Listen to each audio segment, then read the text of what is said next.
Hello, welcome to CLSB Politics. Sean Briscoe speaking. This is part two of my one big beautiful bill. Uh, so we're moving on to the next chunk, the green energy tax credits. Remember, they're offsetting, using this, they want to offset some of that deficit spending. Well, here it is. This is what they're going to do. They're eliminating the tax credit for electric vehicles. Sorry, Elon. I think you may have backed the wrong horse on that one. Oops. Apparently, he may not be the genius we all, some of us thought he was. They want to phase out the credits for low carbon electricity, including wind and solar. Okay, Texas is a red state. And as a red state, it likes making money and it likes trying, this is a fact. Rick Perry, who was governor of Texas, probably, well, no, I don't even say probably, he expanded green energy more than any other governor in this country. Not because he was trying to save the planet. No. It was because he can smell a dollar 5 miles away. And he said, well, wind and solar work here in Texas better than any other state. And he's not wrong. The science is very clear on that. So he built wind turbines. If you drive across West Texas, you'll see wind turbines forever. Well, anyway, a lot of people have invested money in that project. We've spent tax money running the power lines to get the power from there to here. So they want to get rid of all that. Did you hear that, Texas? Just hope somebody in Texas is listening, because this is what they're going to do. So all those farmers out there that are getting dividends from their wind turbines as their cows are walking around the very same fields, bye-bye. All that's going to be going away. Also, anyone who wants to even qualify has to make sure that none of the components in their wind turbines were manufactured in China, because anyone that is excluded. That's down to the resistor.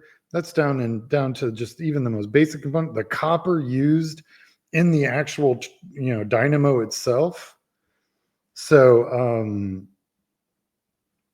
that's a problem.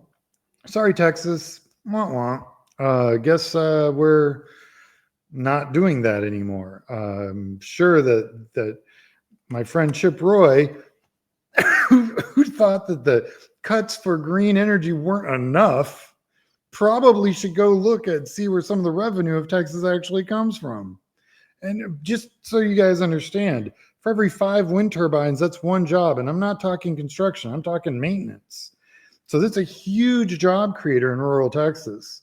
I hope Chip Roy's ready to help out those guys lift themselves up by their bootstraps as their economic engine in West Texas goes to zero, unless you want to work in fracking or something else that's destroying West Texas. So yeah, Chip has really no idea what he's talking about or doing or how that, and his district starts in like just this little chunk of South Travis County where Austin is, goes down I-35, picks up just a little piece, mostly where the military base and that military hospital is in San Antonio. And then they hard west. And Fredericksburg, and well past Fredericksburg, just keeps on going. You should Google it up. His district has a lot of rural Texas, and I'm more than certain some of them were looking wind turbines and solar panels, because that's what grows out there, that and rattlesnakes. So the legislation also eliminates other green programs, including those that seek to fund climate-friendly projects and reduce air pollution. Those climate-friendly projects are also the wind turbines and solar panels. So they're hitting them at that end too. Also air. I breathe air. Pretty sure you breathe air. I think we all breathe air. That's like a thing that, we do. So if you're pro-breathing, you should be anti this budget. Now, this is where they really came at the budget. This is pretty hardcore. This bill includes, Medicaid, cuts in Medicaid. It's happening. I don't care what they say. It's super happening. It's in this bill. They're going to throw millions of people off.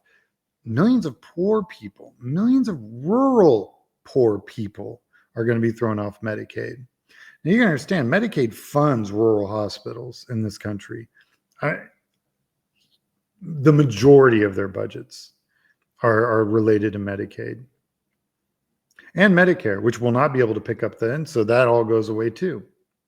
So you're going to see rural hospice, rural hospitals, rural, senior living centers all closing. They're all covered by this.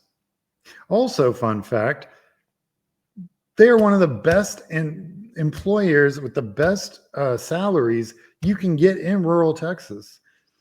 So not only are they going to they're just going to kill a lot of senior citizens in rural counties, BT dubs, though their families are voting for Republicans. They're going to kill a bunch of them. And then you're going to have a huge amount of unemployment in rural America that voted for this moron. So fun. The bill would require states to impose a work requirement on childless adults 19 to 64 to be eligible for the program. Now, an interesting fact about that, they require their medication to go to work. Well, lots of times those federal programs don't kick in for 3 or 6 months. So if they don't have their medication for even a month, they're not going to be well enough to go to work. So they're not going to meet their work requirement. So therefore they're automatically excluded from Medicaid. Yep. That's how that's going to go down.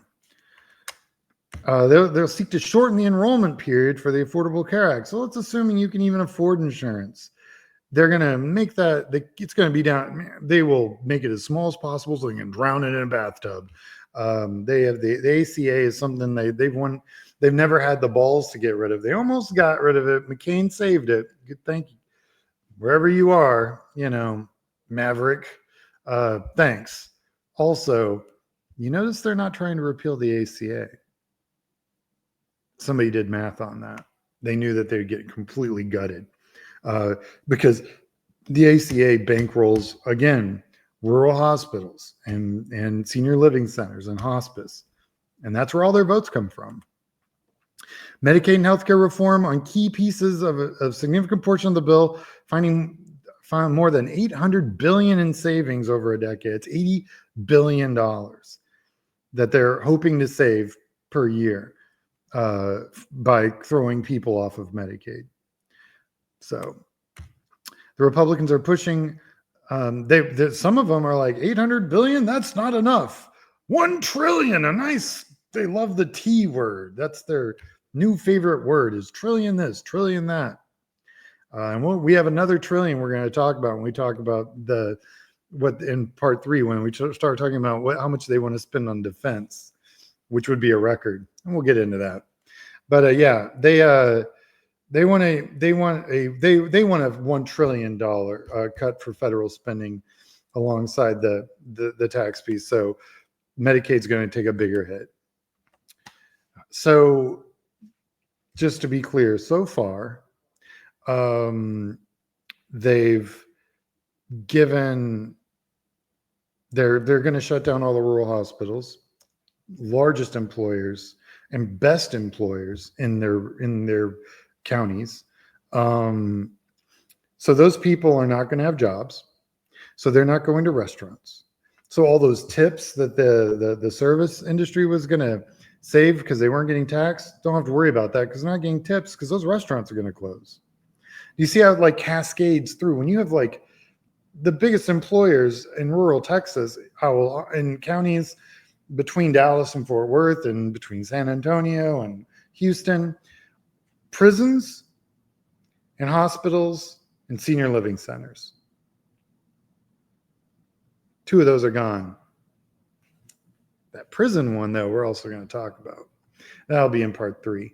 But yeah, this is a freaking nightmare. Again, thank you for watching. Like and subscribe. Again, I'm not monetized by YouTube, so any commercials you saw during this show, I didn't see a penny. So all contributions to my PayPal are well appreciated. All right, I will talk to you guys later.